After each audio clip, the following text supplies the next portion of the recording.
Hello, kia ora. I'm Philip Duncan and thanks for joining us for our Friday update for June the 23rd. Did you notice the extra 1 second of daylight today? We're going to notice, well, it's going to be a few more weeks before we notice any of the extra daylight following the winter solstice yesterday. So it will take another month, 4 weeks from now, and then some of you will start to notice that the mornings are getting just a little bit brighter. A few more weeks to go. And that, by the way, 5 weeks, 6 weeks from now is the end of the solar winter. That's the 3 months of the year with the least amount of available sunlight. So we just passed the halfway mark. So that's another way to look at things a bit more optimistically, that we're going to get more brightness back in our days over the coming weeks. So the setup at the moment, low pressure up to the north, high pressure down to the south and to the east, encouraging this easterly flow into the North Island, partially subtropical as well. That's why it's so much warmer than average at the moment and why we're seeing this rain coming down and not really moving away. High pressure to the south means it's colder, not as windy, not as wet, obviously, in the lower South Island. So a big easterly flow into the North Island, complete opposite over here in New South Wales. It's a westerly going out into the Tasman. How's that for an intersection? Easterlies coming in, westerlies on that side, calm in the middle. Kind of like when you put two magnets that are opposite ends and it kind of pushes itself away.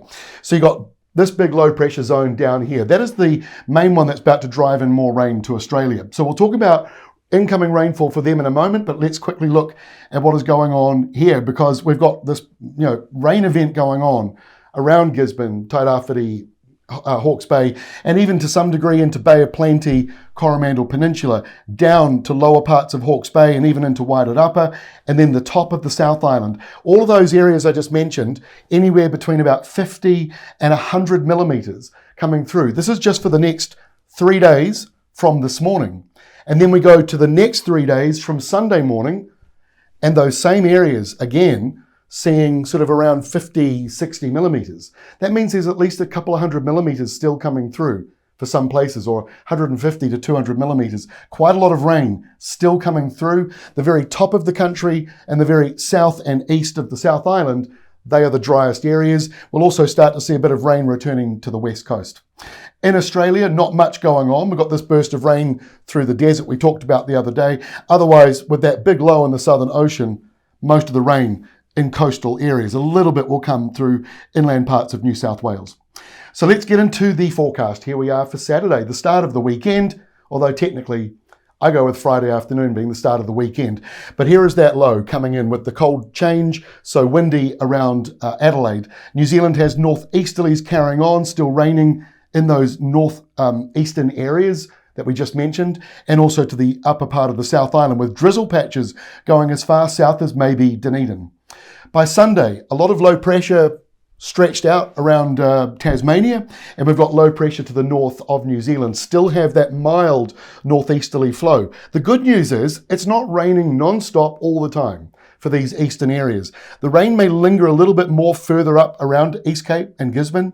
The further down you go, the lighter those showers get, maybe even just drizzly, but it will still be gloomy with that cloud around. So a northeasterly flow here, but there's a bit of a westerly change coming through. Now on Monday, that westerly finally comes in. That's why the west coast sees that rain and other western areas. The eastern side will eventually dry out. You can sort of see that happening already for Wairarapa and Hawke's Bay, but it lingers because you've still got a northeasterly there for Gisborne and Tairāwhiti just for another day or so longer. Then by Tuesday, low pressure expands, parked over Auckland and Bay of Plenty. This low stretches out. It is pouring with rain just offshore, but hopefully Tuesday gives you a dry day. Keep checking the forecast. It may wiggle around a little bit. Westerly winds over here, high pressure calming things down further north.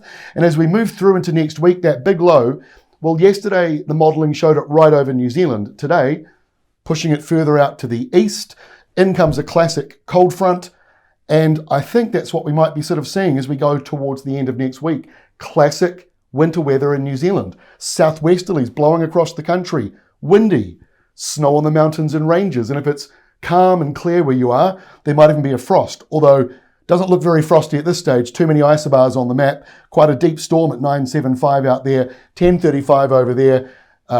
Hopefully, once this is passed, we might get some settled weather, but we are still seeing more rain from the Tasman as we go into the start of July. So this unsettled pattern we've got could be still around for another month. We'll have more details about that in our next Climate Watch update. Otherwise, which is around about the start of July. Otherwise, have a great weekend, and we'll see you back on Monday.